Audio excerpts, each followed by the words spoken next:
할렐루야, 감사합니다. 기도하겠습니다. 하나님 아버지, 하나님께서 심으신 복된 나무 되기를 원합니다. 하나님께서 은혜와 복을 주시는 그 은혜로 말미암아 이 땅 가운데서도 행복하고 복되게 살아가기를 소망합니다.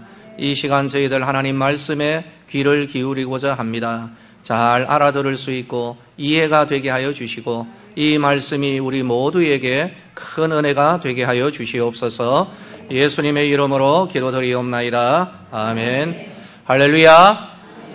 하나님의 은혜 가운데 이 자리에 있는 모든 분들 주의 은혜로 충만하시기를 예수님의 이름으로 축복합니다. 저는 서대구 교회 담임 목사 김진홍이라고 합니다. 앞으로 혹시 길을 걸어가시다가도 저를 만나면은 제가 좀 알아보고 먼저 인사를 드리면 참 좋겠는데요. 혹시 그렇게 되지 않더라도 먼저 아는 체 해주시면은 제가 여러분들에게 인사도 드리고 또 여러 가지로 또 말씀도 나누고 이렇게 교제를 하도록 하겠습니다. 아무쪼록 다시 한 번 더 여러분들을 예수님의 이름으로 사랑하고 축복합니다. 마취가 없는 수술을 혹시 한번 생각해 보신 적이 있는지 모르겠습니다. 생각만 해도 상당히 끔찍할 것입니다. 만약에 예를 들어서 다리가 좀 좋지를 않은데 이 다리를 절단해야지만 살아날 수가 있다라고 한다면 의사들은 수술을 할 것입니다. 그런데 만약에 마취가 없이 이루어지게 된다라고 한다면 이 자체가 그 사람에게는 끔찍한 고문이 될 것입니다. 환자의 의식이 있는 가운데 건장한 사내들이 그 환자의 팔다리를 가죽끈으로 막 묶어대고 그리고 다리를 자르니 마니 이런 말을 한다면은 바로 그 자체가 한마디로 지옥이라고 생각합니다. 그러다가 환자의 눈앞으로 흥부가 박을 타던 톱 비슷한 그것을 가지고 설렁설렁 쓸어간다라고 생각하면은 그야말로 끔찍합니다. 거기에서 빚어지는 고통, 이것은 합법화된 고통이라고도 할 수가 있습니다. 이런 것 외에도 치과를 예로 들자면은 이거는 정말 끔찍한 그러한 경우가 될 것입니다. 19세기 이전까지는 실제로 수술을 이렇게 받았던 것입니다. 마취제가 없이 수술을 했던 것이죠. 그러다가 1847년에 영국의 에딘버러 대학의 제임스 심슨이라는 교수가 어떤 물질을 실험하다가 우연찮게 마취제를 발견하게 되었습니다. 개발을 한 것이죠. 사람의 고통을 일시적으로나마 못 느끼게 만드는 이 마취제의 효력으로 인하여서 그 이후로부터 수술을 받는 환자들은 육체적인 고통에서 크게 해방되었습니다. 그렇기 때문에 당시의 의학계에서는 마취제를 두고 참 이거 인류 역사에 있어서 대발견이다라는 찬사를 아끼지 않았습니다. 노벨상이 1896년에 제정되었기 망정이지 그렇지 않았더라면 바로 이분이 노벨상을 받아도 참예 모든 사람들이 축하했으리라 확신합니다. 그런데 한 번은 이 심슨 교수의 강의 시간에 한 학생이 손을 들고 교수님께 이런 질문을 했습니다. 교수님 생애에 가장 뜻깊은 소중한 발견이 있다면 과연 그것이 무엇입니까? 이런 질문을 한 것이죠. 이거는 여러모로 생각해봐도 이미 답을 예측한 아부성의 질문인 것입니다. 이 질문에 심슨 교수는 이런 답을 하였습니다. 나의 생애에 있어서 가장 소중한 발견은 내가 죄인이라는 사실을 발견한 것과 예수님께서 죄인된 나의 구세주다라는 것을 발견한 것, 이것이 내 생애의 가장 소중한 발견입니다.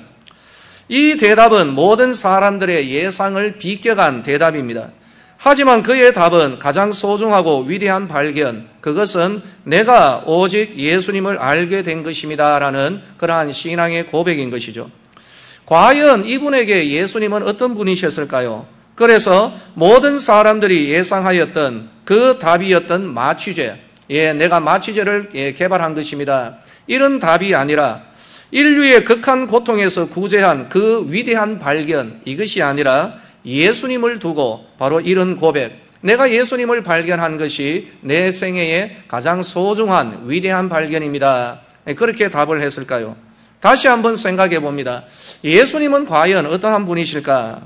여러분, 오늘 우리들이 읽었던 성경에서 간단하게 이런 말씀을 주십니다.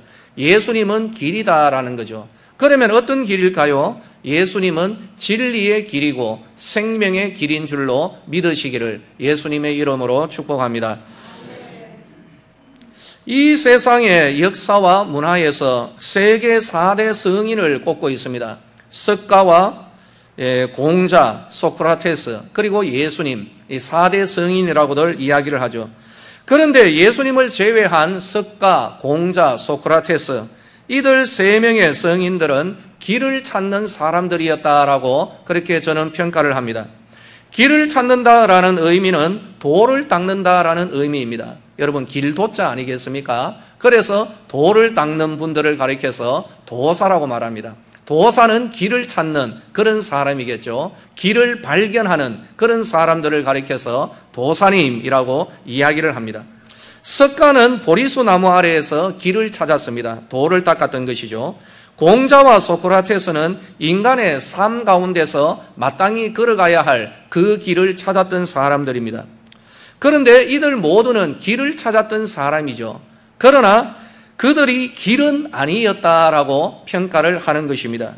그러나 예수님은 길을 찾는 분이 아니라 자신이 길이라라고 우리에게 말씀을 하신 것입니다. 그리고 우리는 그 말씀을 믿습니다.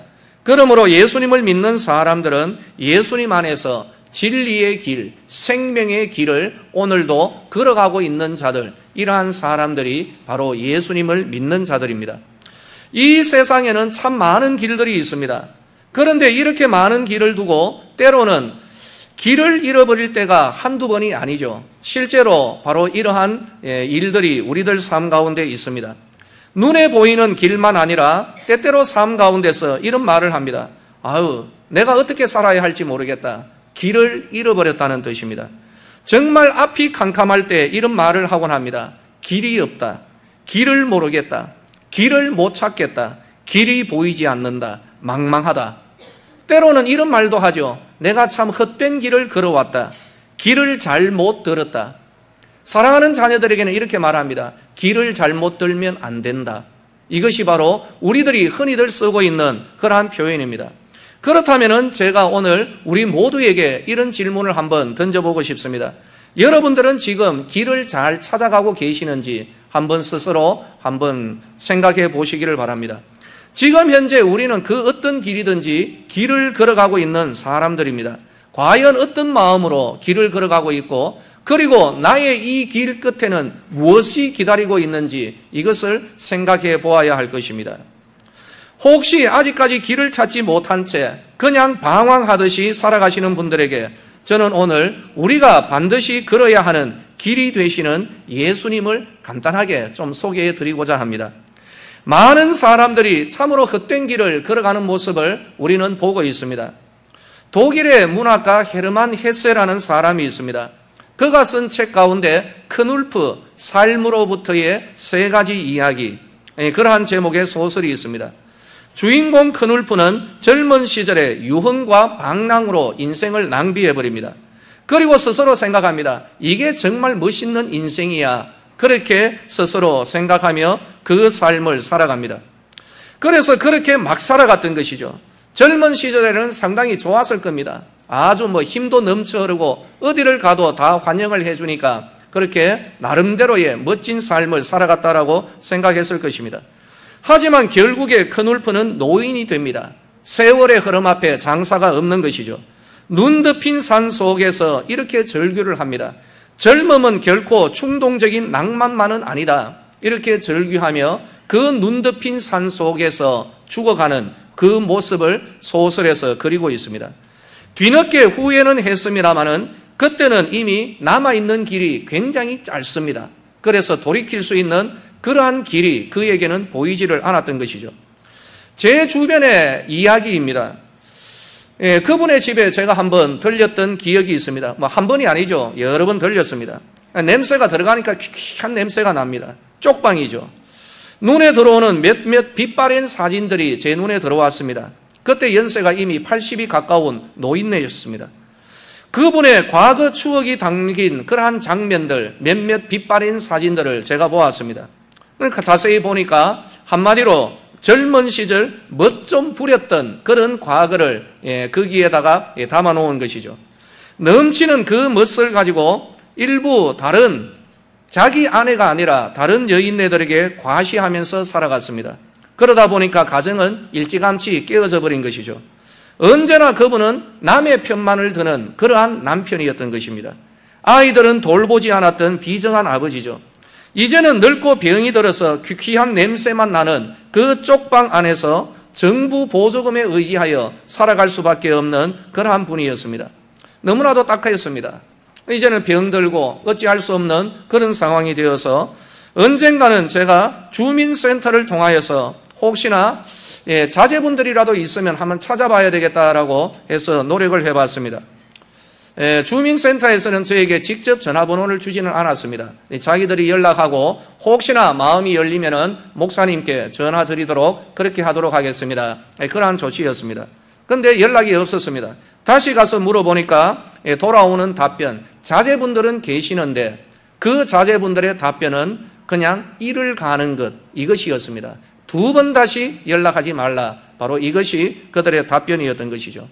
이러한 분들이 한두 번은 아닌 것으로 저는 압니다. 세상 그 어느 곳에서도 받아주지 않을 것 같은 바로 그러한 분, 소설 속의 큰울프 같은 그런 삶을 살아가시는 분들, 우리들 주변에 상당히 허다합니다. 큰울프처럼 막 살아간 사람들, 이 세상은 결국에는 그들을 버려버립니다. 받아주지를 않습니다. 자녀들도 버려버리는 것이죠. 하지만 비록 그러한 막 살아온 삶이라 할지라도 생명의 길을 열어주시는 분, 그 한 분을 저는 소개해 드리고 싶습니다. 그 어떤 사람이라 할지라도, 그 어떤 과거를 가졌다 할지라도 자기에게 돌아오는 자들을 받아주시고 용납하시며 생명의 길을 열어주시는 그분을 저는 압니다. 그리고 이 자리에 있는 우리 성도들도 알고 있습니다. 그분은 바로 우리가 믿는 예수님이십니다. 그분은 우리를 부르시고 계시는 것이죠. 예수님은 우리가 반드시 걸어야 하는 길이 되십니다. 쪽방의 그 노인네 역시 예수님께서 받아주셨습니다. 그래서 그분을 알게 된 것이죠. 비록 남은 길은 얼마 되지 않아도 예수님께서는 그분을 받아주시고 새로운 생명의 삶, 영원한 삶을 살아갈 영원한 생명의 길을 열어주셨습니다. 마지막에는 아무도 찾지 않는 바로 그러한 장례식장에서 그분의 유고를 안고 마지막 안치를 했습니다. 그러나 그분의 마지막 삶은 영원한 생명의 길로 달려가는 복된 삶으로서 세상을 마감한 것이죠. 왜 그럴까요? 그분은 길을 잘 찾으신 분입니다. 마지막에서야 예수님이 길 되심을 알고 예수님 안에 자기의 소망을 두고 죽음 저 너머의 영원한 길로 걸어가신 바로 그러한 분이신 것이죠. 간혹 보면은 경로당의 어르신들을 요즘 이렇게 한 번씩 뵙니다. 그러면 제가 할 말이 과연 무엇이겠습니까? 저는 이런 말을 이렇게 자주 합니다. 아유, 어르신, 요즘 경로당에 70은 잘 못 들어간다고 하대요. 80이 넘어야 그래도 명함을 내민다라고 이야기를 하고 있습니다. 그래서 뵈면은 척 봐도 한 80, 그래도 한 90 되는 분들도 계시죠.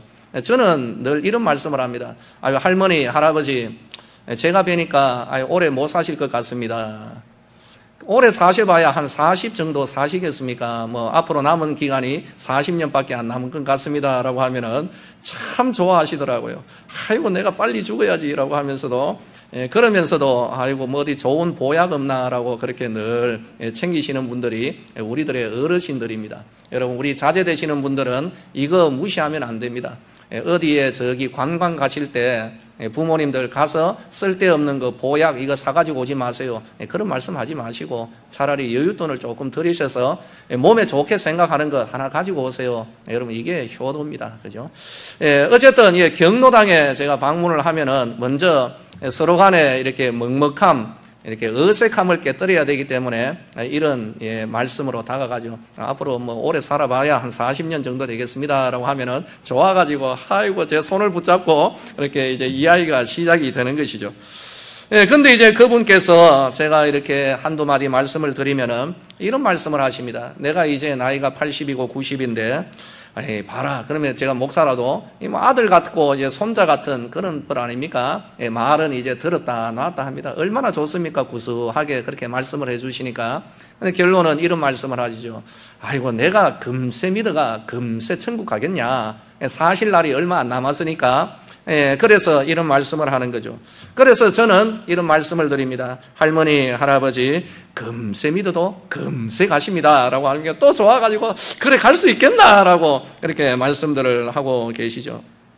여러분, 금세 믿어도 금세 가십니다. 이거는 그냥 듣기 좋아라고 하는 말씀은 결코 아닙니다.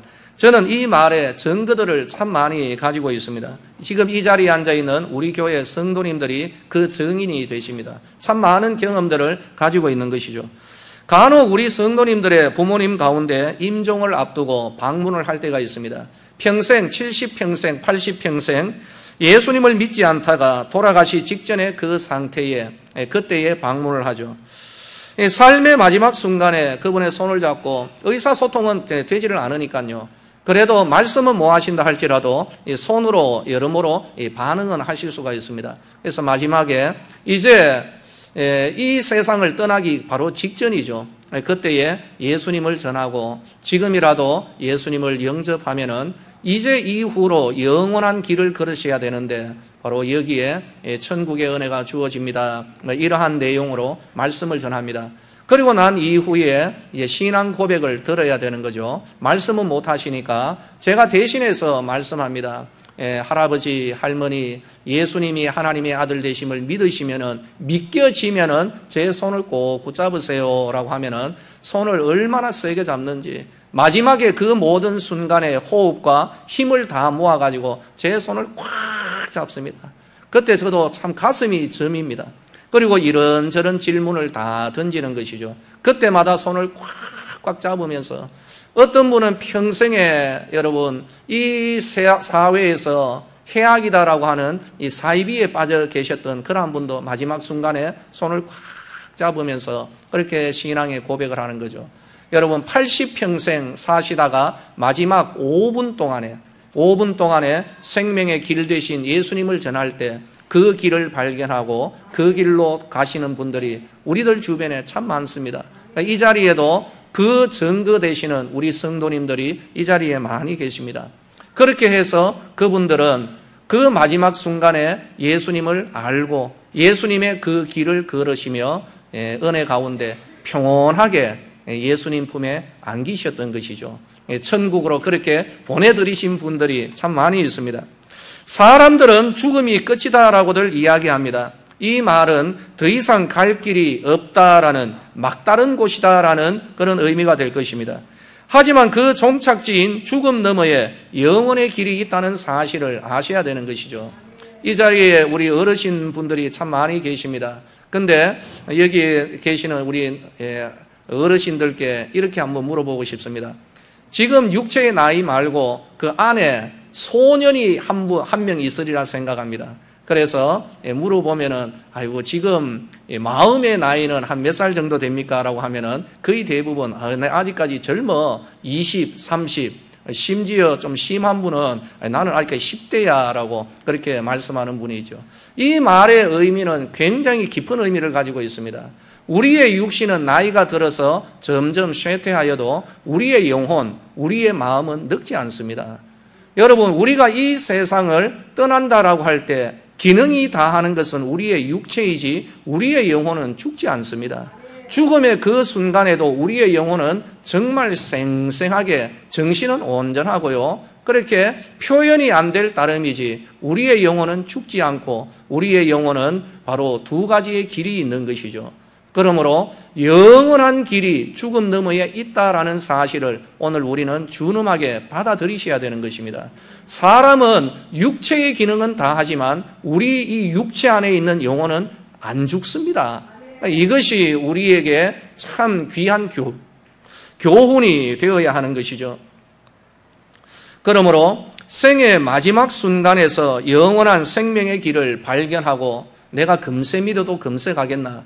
여러분 3분 동안 신앙 고백하고 저는 죽음을 참 많이 보는 사람입니다. 물론 장의사보다는 덜 하겠습니다만은 그래도 1년에 몇 차례씩은 꼭 이렇게 우리 성도님들 장례를 치는 것이죠. 마지막 순간에 성도들의 마지막 순간은 참 온화합니다. 이런 말씀 저는 확신 있게 드릴 수가 있습니다. 예수님을 영접하지 못한 사람은 죽음을 굉장히 두려워합니다. 그래서 그 죽음의 순간에서 되도록이면 좀 벗어나려고 상당히 발버둥을 치고 죽기 싫어가지고 거기에서 노력을 합니다. 그러나 어쩔 수 없이 그렇게 괴성을 지르고 발버둥을 치다가 그렇게 죽음의 문턱을 넘어갑니다. 그러나 예수님 안에서 영원한 길을 발견한 사람들은 그 죽음에 대하여서 감사함으로 그냥 얼굴이 온화하게 은혜 가운데서 바로 그 문턱을 넘어가는 것을 볼 수가 있습니다. 왜 그럴까요? 예수님은 길이신데 생명의 길이시고 예수님이 자신에게 영원한 은혜의 길을 허락하셨다라는 것을 믿기 때문입니다. 이 자리에 지금 예배 드리시는 모든 분들에게도 바로 이런 영원한 생명의 길이 이미 열려져 있음을 믿으시기를 바랍니다. 여러분들을 초청하기 이전에 저희들 기도 참 많이 했습니다. 이 자리에 오는 모든 분들에게 지금 이 시간 예수님이 성령으로 역사하셔서 나도 예수 믿고 나도 죽음 저 넘어 생명의 길을 걸어가기를 원한다라는 그런 마음이 들도록 우리 참 많이 기도했거든요. 오늘 그 은혜가 이 자리에 있는 모든 어르신들 그리고 우리 모든 성도들에게 임하기를 예수님의 이름으로 축원합니다. 그리고 자기를 참 나쁜 사람으로 생각하고 스스로 자기를 소외시키고 그렇게 홀로 살아가는 관계가 완전히 단절된 그런 사람들도 있습니다. 사회와 주변 사람들이 자기를 욕하고 심지어 자기도 자신을 생각할 때 나는 내 자신을 용서하지 못하겠다라고 생각하는 그런 사람들이 있습니다. 그런 분들에게 가까이 다가갑니다. 아유, 선생님 사랑하고 축복합니다. 하나님이 우리 선생님 사랑하십니다. 라고 하면은 간혹 이런 대답을 하십니다. 목사님, 저는 목사님이 생각하는 그런 사람이 아니라 저는 참 나쁜 사람입니다. 스스로 이렇게 답하는 분들이 계십니다. 여러분, 그렇지만은 자기 자신도 용납을 못하고 세상도 용납을 못하는 그런 지경이라 할지라도 받아주시고 길을 열어주시는 예수님 계시다는 사실, 바로 이것을 오늘 예배를 통하여서 참 우리 모든 분들에게 귀한 은혜로서 임하게 되기를 소망합니다. 좀 더 극단적인 예를 들면은 교도소의 사형수들의 이야기를 종종 듣습니다. 교도관들 가운데 장로님도 계시고 또 집사님들도 계시기 때문입니다. 아주 오래전이죠. 지금도 수없이 많은 예를 들 수가 있습니다. 근데 이미 좀 연세 드신 분들은 고재봉이라는 사람 이름 이야기하면 다 떠올립니다. 어떤 사람이었죠? 여러분, 도끼로 일가족 6명을 때려 죽인, 쳐 죽인 그러한 사람이었습니다. 그래서 살인마라고 하면은 우리들 나이 때에, 그죠? 지금 뭐 50, 60 넘어가신 분들은 살인마라고 하면은 고재봉, 그렇게 당연히 나오는 것이죠. 국가는 그를 사형에 처함으로써 이 사람을 버려버립니다. 그런데 이 고재봉이라는 사람이 교도소 안에서 예수님을 만납니다. 비록 사형장의 이슬로 세상을 떠나지만 그러나 그는 그 극악한 살인마라는 타이틀 속에서도 누군가가 전해준 예수님을 만나고 영원한 생명의 길을 발견하고 사형이 집행되는 가운데 큰 소리로 하나님을 찬송하면서 그 사형을 묵묵하게 그냥 담담하게 받아들였던 사람입니다. 유두영이라는 사람도 참 기억에 남는다라고들 이야기를 합니다. 사형 선고를 받고 형 집행을 받게 되는데 사형대 앞에서 이런 말을 합니다. 대부분의 사형수는 직감을 하죠. 교도관 두 사람이 불러서 양쪽에 이렇게 손을 딱 이렇게 팔을 이렇게 팔짱을 끼고 데려갈 때 마지막이구나 할 때 스스로 걸어가지를 못한답니다. 다리에 힘이 풀리고 그리고 이 모든 자율 기능이 손상이 상실이 되었기 때문에 뭐 소변도 흘리고 눈동자가 풀어지고 아니면 어떤 사람은 비명을 지르고 괴성을 지르며 끌려가기 싫다라고 하는 거죠. 그러나 이미 예수님 안에서 길을 찾았던 뭐 고재봉이라든지 유두영 이런 사람들은 담담하게 사형대 앞에 섭니다. 그 사람이 남겼던 마지막 말이 남아 있습니다. 그 말의 내용 가운데 한 대목입니다. 제 마지막 부탁은 여기 계신 모든 분들이 모두 다 제가 믿는 예수님을 믿는 것, 이거 하나밖에 없습니다. 사형수에게 마지막으로 묻죠. 마지막 원하는 것이 있습니까? 마지막 원하는 것을 들어주겠다는 거죠. 그래서 유두영이라는 사람은 내 마지막 부탁이 있습니다. 여러분들도 모두 다 예수님 믿고 내가 가는 이곳 천국으로 오시기를 바랍니다. 그리고 하늘 가는 밝은 길이라는 바로 그 찬송을 부르면서 이 땅의 생을 마감했습니다. 여러분, 세상에서는 모든 사람이 버릴 수가 있습니다. 세상은 모두 다 버려도 받아주시는 분이 한 분 계시죠. 그분은 바로 우리가 믿는 예수님이십니다. 지금까지의 삶이 그 어떤 것이었다 해도 세상이 손가락질하고 심지어 사형을 선고하고 당신 같은 사람은 이제 쓸모가 없어라고 버린다 할지라도 우리가 돌이켜서 주님께로 갈 때 받아주시고 새로운 길을 열어주시는 그분이 계십니다. 그분이 바로 우리들이 믿는 예수님이십니다. 이 예수님을 알게 되는 은혜가 임하기를 축복합니다. 마지막으로 우리 현대인들의 가장 큰 문제 가운데 하나, 여러 가지 수없이 많은 문제들이 있을 겁니다. 그 가운데 하나는 영적인 공허라고 저는 생각합니다. 세상 그 무엇으로도 채울 수 없는 이 심령 가운데 허전함이 있다는 것이죠. 그래서 이 허전함을 채우기 위하여서 여러 방면으로 참 노력을 합니다. 어떻게 하면 내가 이 허전함을 채울 수 있을까? 어떻게 하면 나의 이 공허를 채울 수 있을까? 여러 가지로 많은 그런 노력들을 합니다. 그러나 진정한 이 공허를 채울 수 있는 진정한 은혜를 발견하지를 못하죠. 심지어 이미 예수님을 만난 성도들 가운데서도 비록 일시적이기는 하지만, 영원한 것은 아니고 일시적이기는 하지만 영적인 공허 가운데 길을 잃어버리는 분들이 종종 있는 것 같습니다. 제 주변 인물의 어떤 한 분의 고백입니다. 그분이 저한테 이야기를 하니까 제가 알았는 거죠. 주일 오전 예배 이후에 이제 집으로 돌아가면서 동네 마트에 들려서 소주 한 병을 사신다라고 합니다. 그리고 이제 그 소주 한 병을 들고 집에 가서 반주 삼아서 드시는 거죠. 그분의 말씀이 이렇습니다. 목사님, 참 제가 이렇게 예배 드리고 난 뒤에 왜 이렇게 소주가 당기는지 참 모르겠습니다 라고. 그래서 이게 한두 번이 아니고 이제 늘 그렇게 예배 마치고 집으로 돌아가시면서 동네 마트에서 소주를 사는 거죠. 성경책 들고 이제 소주 한 병 주세요라고 하니까 이제 그 동네 가게 주인도 다 아는 거죠. 그리고 한 번은 이제 조금 멋져가지고 아이고 제가 이렇게 참 교회는 다닙니다라고 하니까 이제 마트 동네 슈퍼 주인이 괜찮습니다. 요즘 뭐 교회 다니는 분들도 다 한 잔씩 다 하십니다 하면서 봉지에 담아서 주곤 그렇게 해서 예배 마치고 난 뒤에 이제 소주 한 병 이렇게 드시고 좀 허전함을 달래고 하던 그러한 분이었습니다. 그렇게 지내시다가 우연찮게 저의 설교를 좀 듣게 되었습니다. 우리 교회 성도님은 아닙니다. 여러분 또 지금 여러분 착각하지 마십시오. 우리 교회 성도님은 아니다라는 것을 전제하고 말씀을 드립니다. 요즘 설교는 여러분 어디서든지 쉽게 다 구할 수가 있기 때문이죠. 어떻게 저의 설교가 그분의 신앙 코드와 좀 맞았던 것 같습니다. 그래서 그분은 흘려 듣지 않고 매주일마다 저의 설교를 경청하게 되었습니다. 경건한 마음으로 집에서 이제 조용하게 분위기를 잡고 설교를 들을 때 또 옆에 보면은 이제 시원한 캔 맥주 2개 옆에 탁 놔두고 이제 저의 설교를 이제 또 듣기 시작한 것이죠. 그러다가 이제 하나님 은혜 가운데서 참 이렇게 은혜가 될 때 또 시원하게 또 한 잔 이렇게 드시면서 그렇게 설교를 들었습니다. 아마도 영적 공허감이 원인이 아니었던가 그런 생각을 듭니다.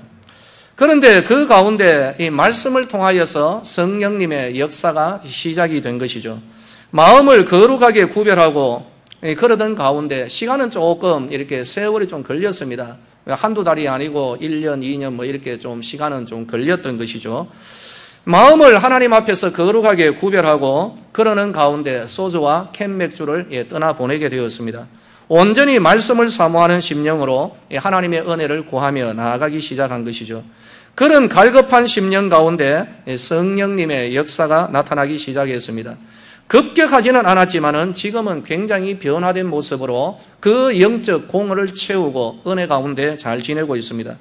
소주와 캔 맥주로 채워가던 그 마음 가운데 하나님의 은혜가 채워지기 시작한 것이죠. 지금 출석하는 교회 목사님 그리고 예배 이것이 정말 천국이다라고 그렇게 고백을 하고 있습니다. 사람들을 바라보는 자세가 변하는 거죠. 하나님을 향한 믿음의 간구가 드려지기 시작했고 요즘에는 새벽 기도까지 나가신다라고 하는데요. 새벽에도 제일 일찍 예배당에 가서 하나님을 향한 간구로서 하나님의 은혜로 그 심령을 채워가고 있습니다라고 그렇게 이야기를 하는 것을 들었습니다. 이제 말씀을 맺도록 하겠습니다. 사랑하는 우리 모든 분들에게 말씀드립니다. 오늘 우리들 가운데의 이 영적인 공헌은 이 세상에서는 채울 길이 없습니다. 그 길은 오직 예수님이십니다. 누구든지 나에게로 오라고 하십니다. 여러분, 오늘 말씀을 간단하게 전했습니다. 이 세상에서는 우리를 버린다 할지라도, 심지어 부모는 나를 버리고 자녀들은 나를 버린다 할지라도, 사회는 나를 버린다 할지라도, 나를 낙인 찍는다 할지라도 언제나 우리가 돌아갈 때 바로 그분 예수님은 우리를 맞이해 주시는 줄로 믿으시기를 바랍니다. 이 세상 죽음이 끝이 아닙니다. 그것은 지금 현재 우리들의 이 영혼, 내 마음, 내 정신을 생각하면 알게 될 것입니다. 바로 우리 이 영혼이 일생을 넘어서 저 영원한 길로 걸어가야 할 터인데 바로 그 길에도 길이 있는 것이죠. 그 길을 열어주시는 분은 오직 한 분이십니다. 우리가 믿는 예수님이신 것이죠. 그 예수님이 우리의 영적 공허를 채우시고 은혜의 길에 문을 열어주실 것입니다. 바라기는 이 자리에 있는 모든 분들이 바로 그 길을 걸어가고 예수님과 함께 일생 나아가는 복된 삶이 되시기를 예수님의 이름으로 축복합니다. 할렐루야. 기도하겠습니다. 하나님 아버지, 오늘의 이 예배 가운데 이 자리에 있는 모든 분들을 축복합니다. 이때까지의 삶의 환경이 그 어떠하였던지 간에 아버지, 오늘 주님의 그 허락하신 생명의 길, 진리의 길을 발견하는 은혜가 있게 하여 주시옵소서. 이후로부터 새로운 삶이 시작되게 하시고 우리들의 심령 가운데 있는 영적인 공허가 하나님의 은혜로 채워지도록 하나님 은혜를 부어 주시옵소서. 예수님의 이름으로 기도드리옵나이다. 아멘.